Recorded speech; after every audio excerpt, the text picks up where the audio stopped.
Greetings, market rebels. Greetings, market watchers. Welcome to this week's macro measure and sector situation video. It is Friday, January 9th, 2026, and it is about 3:18 p.m. here on the East Coast. I'm Wayne. I want to wish everyone a very happy new year. I hope everyone's holiday season went very well and you experienced the joy of the holiday season. Not always the case, but let's hope that you all did. Anyway, here's our trusty disclaimer. Here is our trusty Market Rebellion intellectual property rights notice. And then here is our fresh start uh, slide for the week. We're just doing one. I've did not record with the holidays last week, and just wanted to kind of get things going. So I'm going to start out with fresh start, sunny skies, question mark, because we never know. But I'm if I were the typical, I think typical person that likes to pound tables and things like that, I would be very bullish right now based on the charts, with a very serious caveat of uh, the news cycle has me concerned. Just I think it could become more problematic quickly. It could happen at any time. It all seems like it's heading that way, and so that's that. Maybe that's one of the reasons why these precious metals have been rising so much for so long, but maybe really turboed it recently.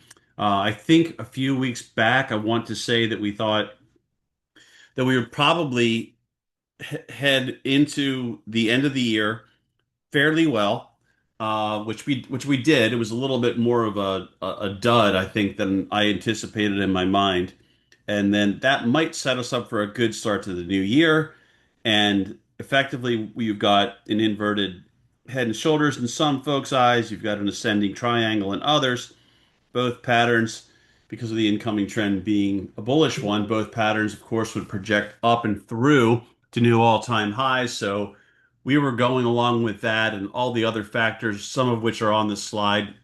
I think we called it the case a few months back as to why stocks should probably go higher in the absence of major news developments. And right now, I would say that the Venezuelan news is fairly major, but it was hitchless, right? Came off without a hitch, apparently, right? That's what's being reported. So with that being the case, that was just a not even a speed bump, right? Really. So that was maybe even a little bit more turbo. I can't recall exactly what the reaction was, but it obviously didn't really do much. Anyway, the whole point of this is that we are starting the year, the first full week, quite well, even though the fourth quarter and holiday season were sort of boring to, I think, in trading. I don't think it was that great. So on and so forth that way. So just not that great, not bad. That we had some really good reports in certain services that were momentum based despite that. So fortunately, we were able to catch some good names. But overall, I just felt like the trading wasn't all that great. But we're on to a new year. Things have been better this week, other than really the Thursday sort of situation that really didn't develop into much Thursday. Other than that, though, it's been pretty good. So we've had some really good movement. We had some really good momentum names, excuse me, that had really good movement. So that's what I like. That's the stuff we specialize in. So Ryan handles most of the premium collection where you're not really as momentum oriented. So that's the way it goes. Anyway, let's go through here with the laser pointer. So yeah, I think the holidays were holiday-esque. I think we're in super. I changed it to the old corny 70s expression, super duper. That's what we were getting back in those days. But I think this is just amazingly interesting right now. So I don't recall too many times where things look so awesome and yet there was so much pending news that could develop. And that's one of the questions this week is with all that could happen domestically and abroad, is that going to be a good wall of worry, right? Or is it just going to be, it only ignores it for just a little bit longer and then we eventually get a reckoning because it appears as though we're about to see U.S. military get involved with the cartels in Mexico, potentially in Colombia, potentially elsewhere, Cuba, I believe. So this is not something I think we've seen a lot of over the years, to say the least. And so that could be a big game changer. Other things could be big game changers. There's things I would call charcoal swans that I don't have on here that uh, I just have some charcoal swans on this list, but the things I think that are known about and not really being focused on. But there's other things that I think some people know about that I'll just leave off for now that are somewhat interesting if they do lead to something. So that could be, they could also affect things. It's not worth going into them. There's just too many things to mention. I'm trying to keep this reasonably short. So, and just getting my bearings back. But I am saying right now that you've got holiday behavior of stocks. The first full week this week though was a good one, and a good first week and month as it goes is we get that higher percentages across time. So if you get good start to the month of January and you get a good January, you often have a high probability, excuse me, of having a really good year. Now that would be counter to, I think, year two. And I still expect a lot of volatility in year two personally, but that's more of just a gut feeling based off of year twos and historical performance and all the balls that are in the air, some of which are known and some of which aren't by the general investing public. I think right now the current nutshell is we look really good on balance. I can't really say much about it. It's shaping up a lot like we were hoping it may. So that's, I really want to go big long here. And my only reason for not doing that is this damn news cycle potential.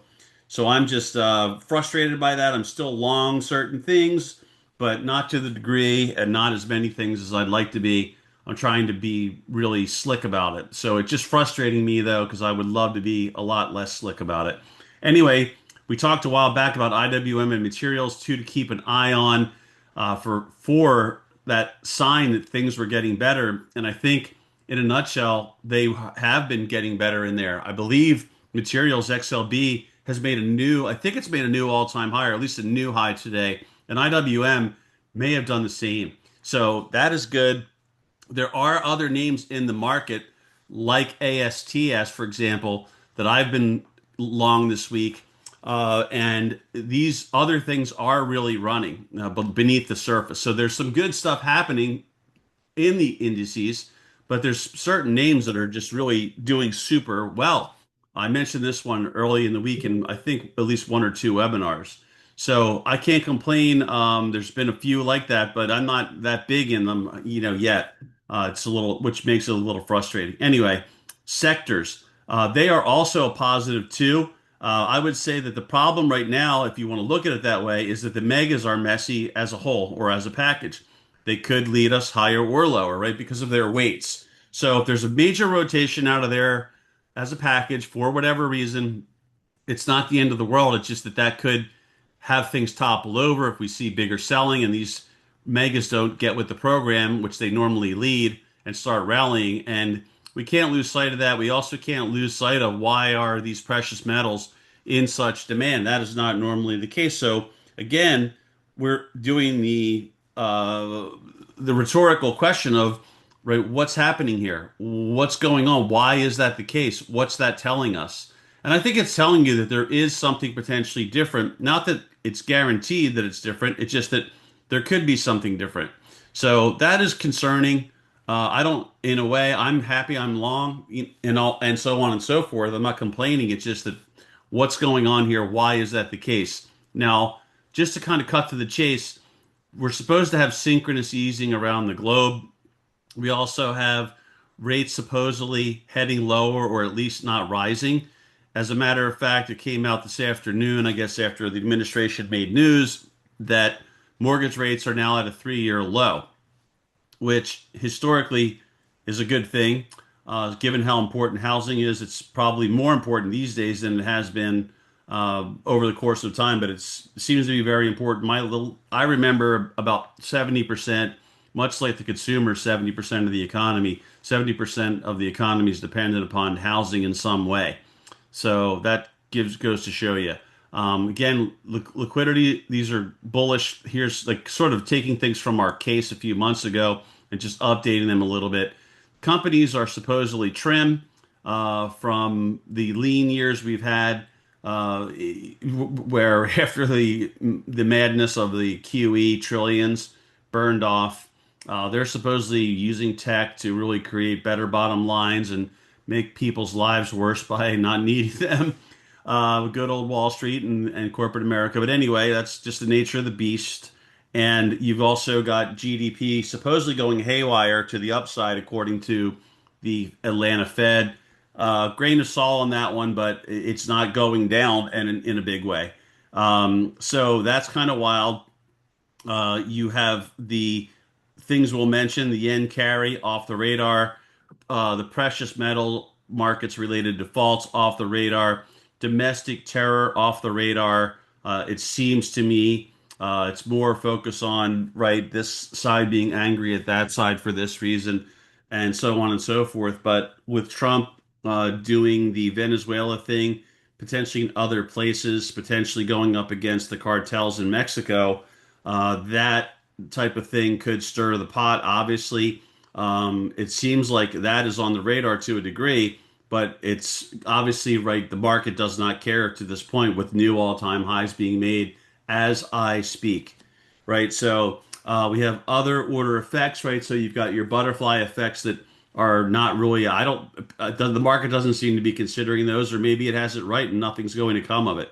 I can't say, but I do think that there's potential for retaliation, and it's not going to be more than likely not going to be, let's say, Colombia trying to launch a full frontal assault on the U.S. mainland with their military. It'll be other things and elements within there that, of course, would try to do that, or the same thing for other countries that Trump, namely Mexico and Cuba, that Trump appears to be hinting at the very least that there may be some action being taken.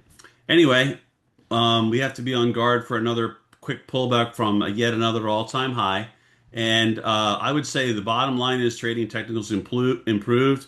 The lackluster fall in December, mild corrective action to a new all-time high. Does that set the stage? We've been asking that a few weeks back. And I think that seems possible. I mean, so far it does, right? Things are acting quite well in this first full week.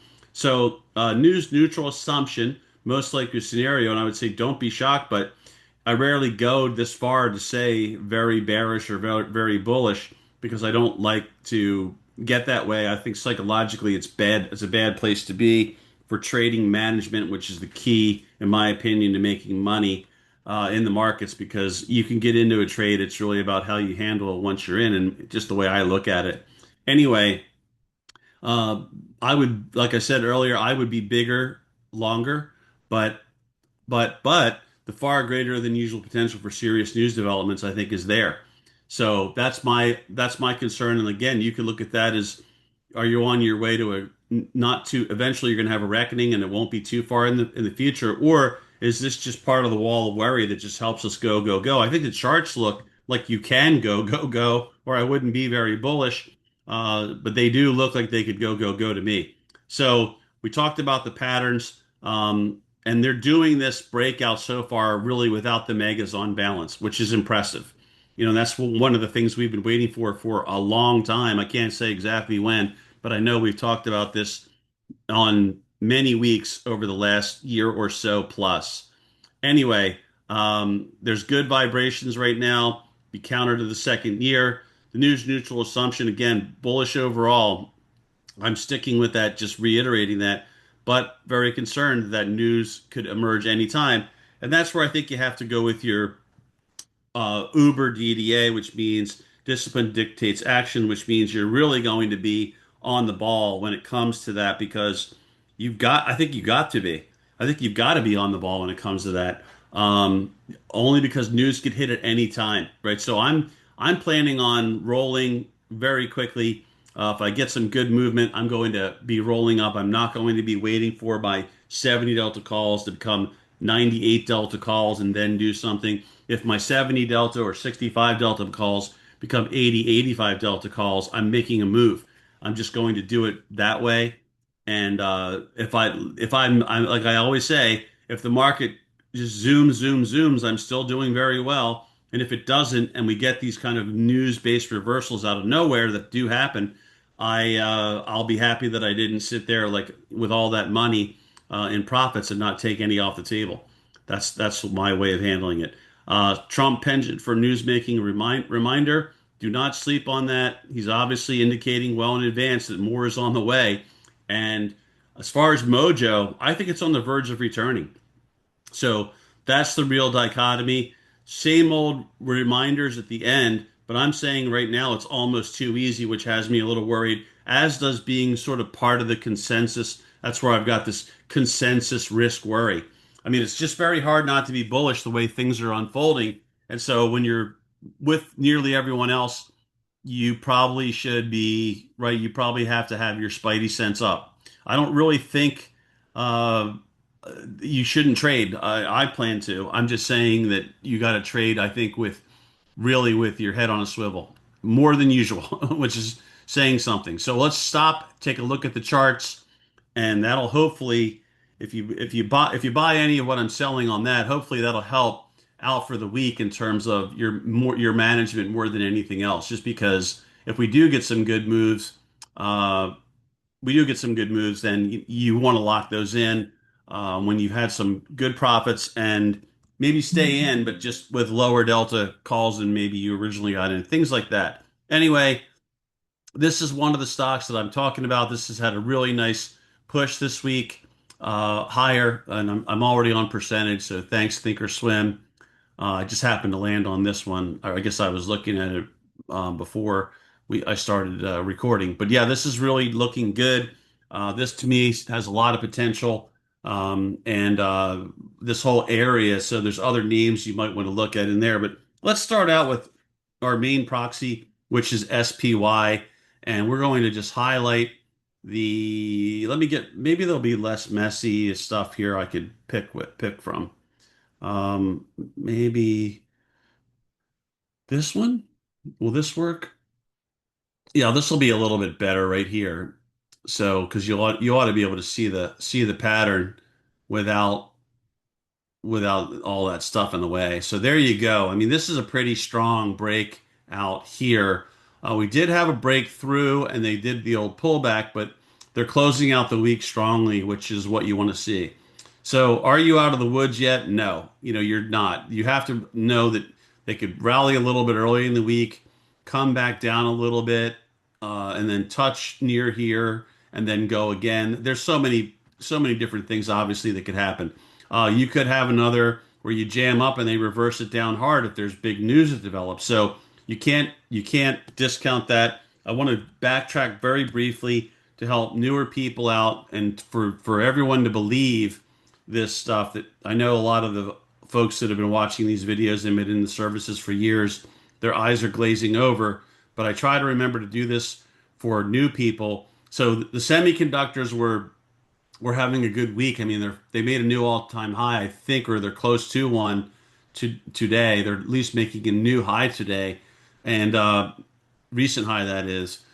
But you would think, right? Well, AMD is probably going to be doing well. Well, no, obviously it isn't. So we had this got above that 50 there in gold, and we're fortunate to catch some bearish paper in here. So I was able to get a relatively rare bear side idea in this week in a semi, and fortunately, right, it dropped pretty significantly. So that's all well and good.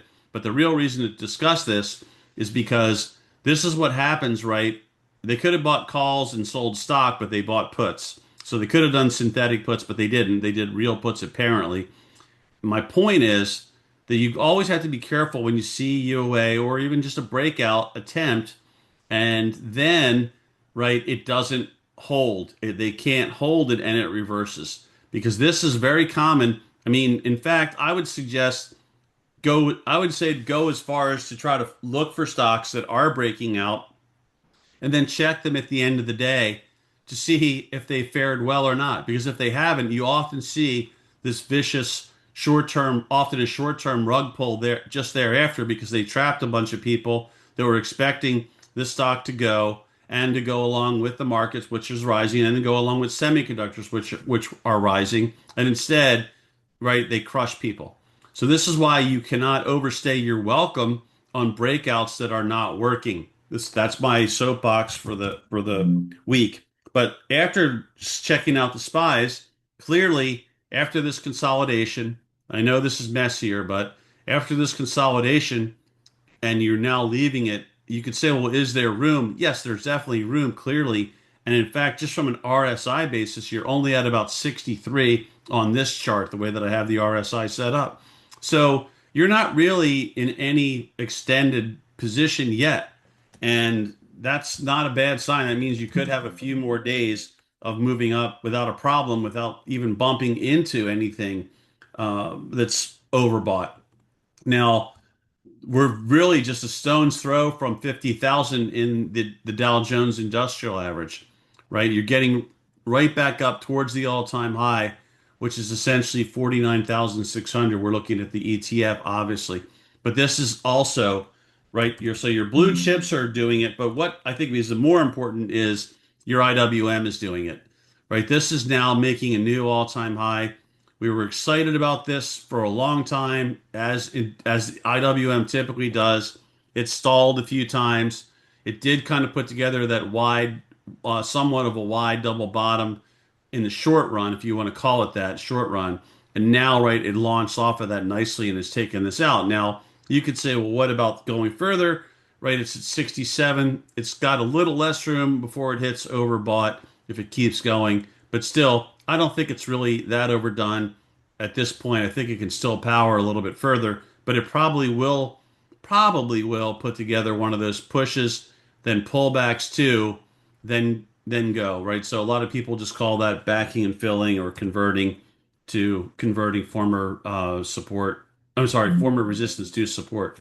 But that was one thing we were looking at. Main Street maybe getting better, maybe Main Street picking things up a little bit more than rather than just corporate America crushing it.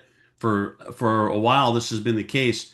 If you want to see how long the IWM has been, let's say, suppressed, you're really getting right. You're getting finally getting through here, and that is 21, right? That's after the COVID madness.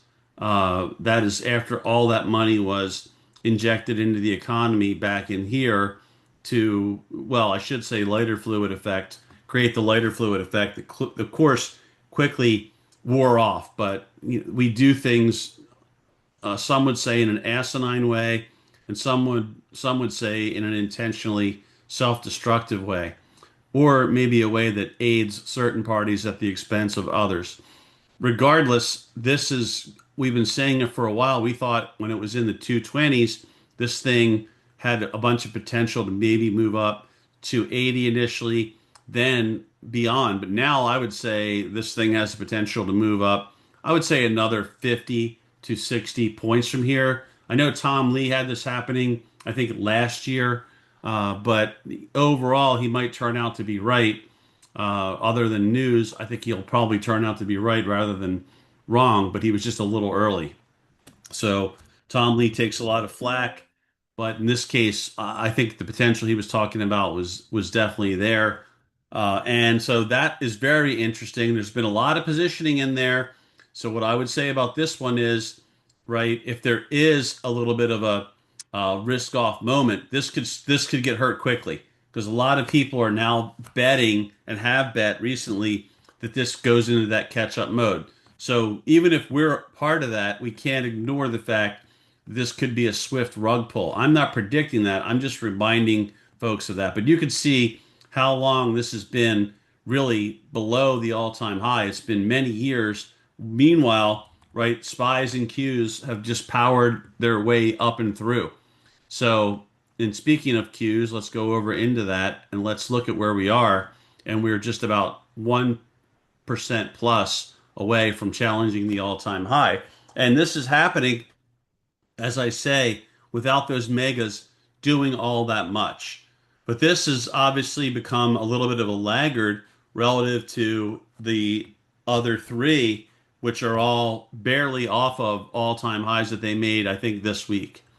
Right here, SPY's making it pretty much now today. We have a bullish idea in UOA Pro for SPY's, which I'm happy I was able to get in. It was a little dicey when they did a pullback, but hopefully folks reloaded and are back in that name. I don't usually do that from the long side as much as I do put index shorts together. So if we have ideas that we can go to when the market does come under pressure. But just given how bullish everything looked, it was quite easy. I wish things showed up in all the other major index ETFs. I would have put them in too. My only concern right now is the news cycle. Now that's what's got me worried with all the things we talked about and more that could start impacting. But again, I think what you have to do is just get in as long as we open next week on good footing, get in and manage. That's all you can ever do anyway, really. You can't really sit these out because you're missing out on too much opportunity. And so that is where we are. And you can see just on a Bollinger Band basis on this daily chart, not even weekly, just daily, and some of these other lines that we could extend out further that were formerly important lines and may yet still be important in the future.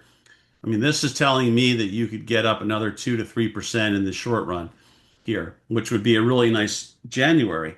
So take it for what it's worth, but I think the potential's there, but you also have to acknowledge that you could, after maybe another day or two, have a little bit of a pullback and then again convert to support from resistance and maybe then go again.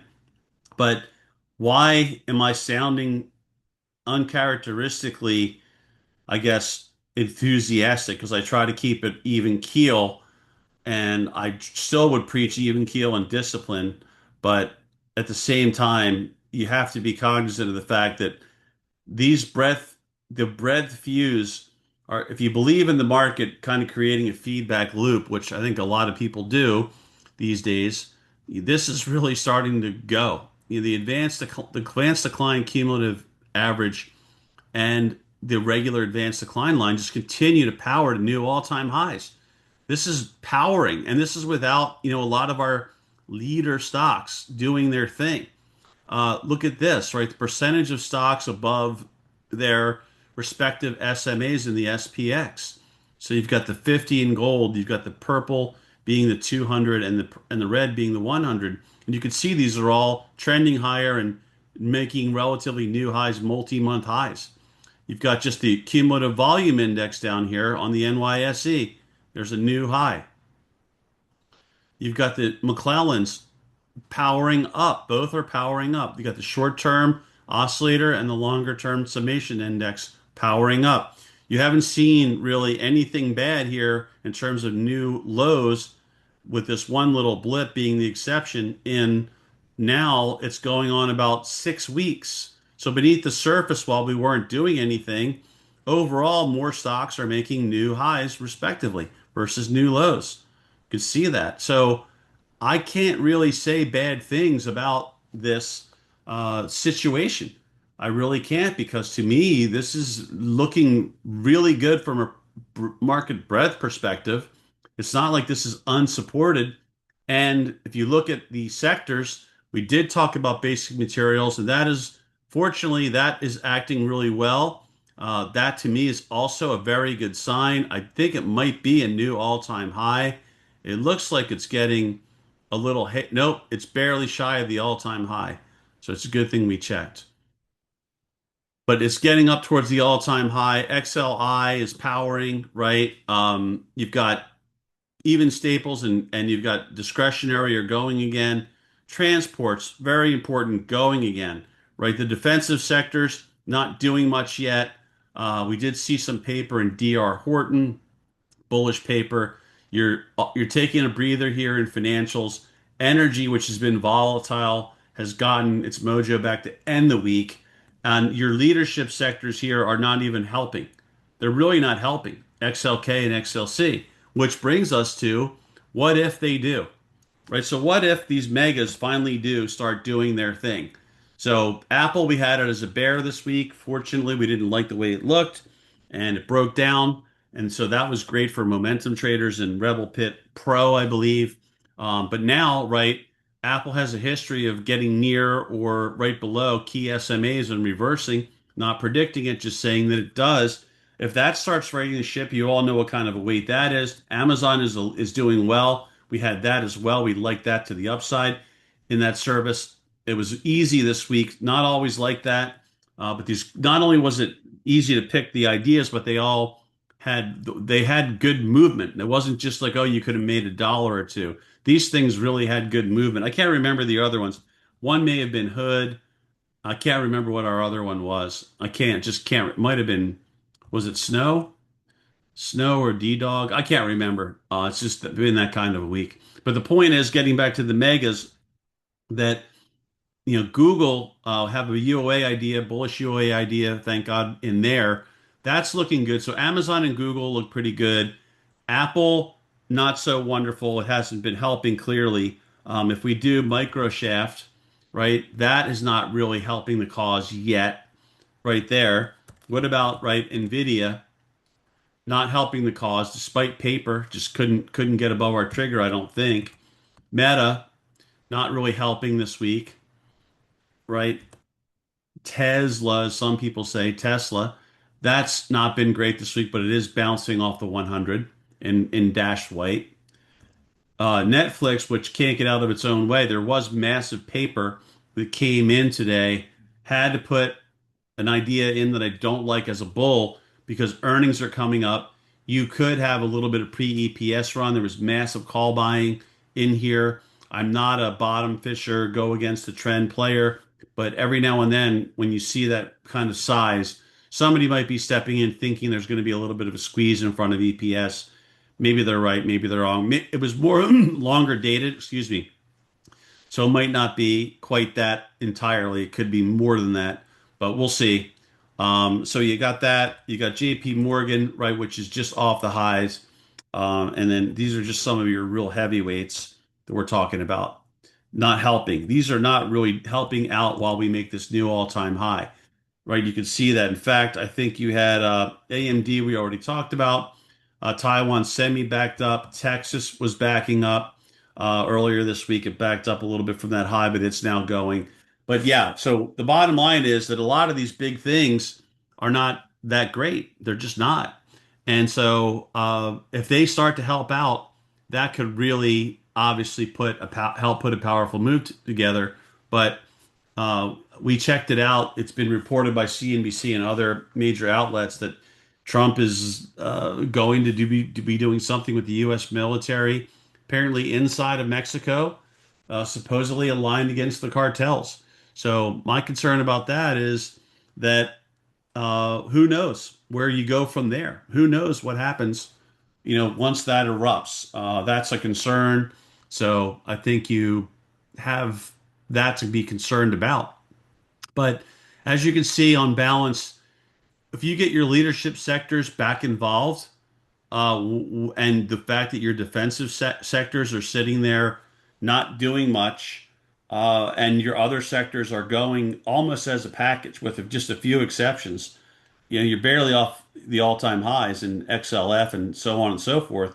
I'm not sure, right? I'm not sure what you want to poke holes at technically because your sectors and breadth are good. You get the XLK and XLC going mainly, right? You get Google really ramping even more, and you get Meta coming back, and then you get maybe Nvidia helping out in XLK and other names there. You could really be off to the races. So I think the potential's there for an atypical second year where you could have something that's very bullish. Second year of the presidential cycle, presidential term. But I'm not, you know me, I'm not predicting it. And when the conditions change, we're going to do our best to change with them. That's what we try to do. But if that does start to broaden out even more, you may be able to start seeing some of those names that were working really well at one point when there was a real risk on mindset dominating the market. Clearly, that would probably mean that you get a bounce in some crypto names. That would be one areas to look at, maybe like that, where you start getting that bounce in there and they start coming in for that again. The other, of course, would be in some of these quantum names, which They've been, after they had that wonderful run, they've been, for me, a source of frustration because I haven't really been able to, because it hasn't really put awesome moves together that have sustained. I've been just getting either little junky losses because I can't react as quickly as I'd like to, or a decent win that just not fulfilling because you think there's more potential there. So it's been like that, but eventually it may work its way back. And clearly, like an ion Q getting above that 100 in dash white, somewhere near, let's just say 55 for now. It's above, it would be put it above that line. And then another one would be a Rigetti. We could keep going. But if the risk on really returns, some of these are so far down from their highs that you could get that really happening again. And the sector that's really been strong has been the some of these computer. Didn't mean Dell. I was thinking of SanDisk. I think um, you have MU, SanDisk, and Western Digital. These things have been, really, really strong too, and maybe that continues as well. That's kind of like the two opposites where you have strength here, and then when it comes to crypto, you've gotten beaten down names, and there's other individual names that they might start sniffing around that have been clobbered. They're just not there yet technically. Some of these kinds of names are like that, but so they might be worth putting alerts on so that if it does start to broaden out and then these guys start saying, wow, what should I be looking at that hasn't ran yet, hasn't ran that much, that's cheap, they might just instinctively start plowing into this and you'll get that sort of catch up trade. So just a little bit of a warning if we do really get a bullish scenario, but I think you have to be happy with the way the week started. I'm sorry, with the way this year started because of this first week. We do have a good January. As I said, it bodes well. I'll leave the slide up there as I try to come up with a few concluding remarks. But yeah, I think just on balance, I'm not sure what, other than the news concerns, I don't know what you would complain about. It looks almost too easy to me that this thing is ready to go, keep going and go, and you get more participation even more. So there's the Netflix alert that we had the UOA. I already have the idea in there, but that maybe right there's maybe this bottom fisher is onto something. I'm not really a player this way, but this thing really is battered.